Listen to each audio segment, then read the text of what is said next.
هذا الدور ديال وزاره الشغل، هما خصهم يديروا الحل لهذا الشيء ديال التامين. السلام عليكم اخواني المغاربه، كل الشكر والاحترام لكم على التفاعل على الفيديو السابق اللي كان زعما صراحه لا بالدعاوي ديالكم ولا باي تعليق، زعما بغينا نشوفوا غير شي حاجه اللي سيئه علينا. ولله الحمد خوتنا المغاربه عندنا قيمه كبيره عندهم حنا كعمال النظافه. لذلك جيت نوضح واحد القضيه اللي بزاف ديال الناس قالوها لنا في التعاليق، قالوا لنا على الشركه ما تكلفش بالسيد حيت راه حادث هذا الشغل. اخواني المغاربه، راه الخدام حنا عندنا لاسورانسات في المغرب، من شي واحد كياكل الضربه راه الخوت ديالنا الشركه كدير له اكسيدون ترافاي وسير انت تبع لاسورانس. هذا هو قانون الشغل في المغرب، هذا الدور ديال وزاره الشغل، هما خصهم يديروا الحل لهذا الشيء ديال التامين. ها واحد النموذج حي الاخوان المغاربه، هذا السيد خدام معنا كعامل نظافه، كلا ضربته السياره وهربت، دابا راه دافع الله صورات، دابا تقريبا 4 شهور وهو خصو الحديد ومازال عاد ما دار. علاش؟ لحقاش خصو يخلص الاول عاد يردوا له لاصورات، والمشكله لاصورات الى يومنا هذا مازال حتى الصالير ديالو ما كيدوز له.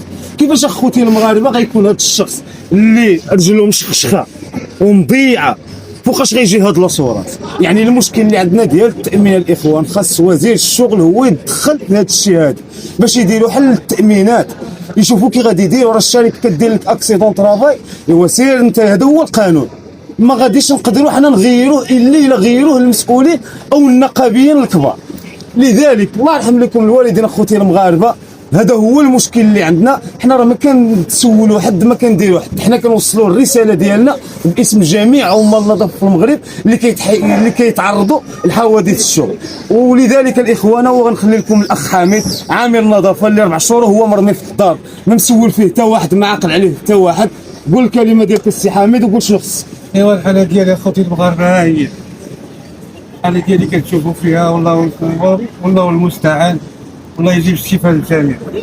دابا الاخ حامد شنو خصك؟ الاخ حامد دابا حاليا داك الحديد شنو خصك؟ الحديد هو صنيغه واحد الحديد هو 3000 درهم اللي كيدير، ها واحد الحديد هو نديروه صافي، داكشي اللي كاين. انتم الاخوان ديالك كتشوفوا اخوتي المغاربه، راه ما كنستعطفوا حد، ما كنديروا حد، الا اننا كنبينوا لكم الرساله كما هي باش تعرفوا المعاناه اللي كيعانيوا بها هاد عمال النظافه. راه ماشي من ناحيه ديال الشركه وصافي، من ناحيه ديال القانون الشغل اللي مطبقين.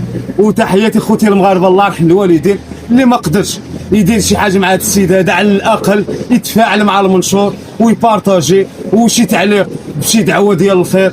تحياتي اخواني المغاربه.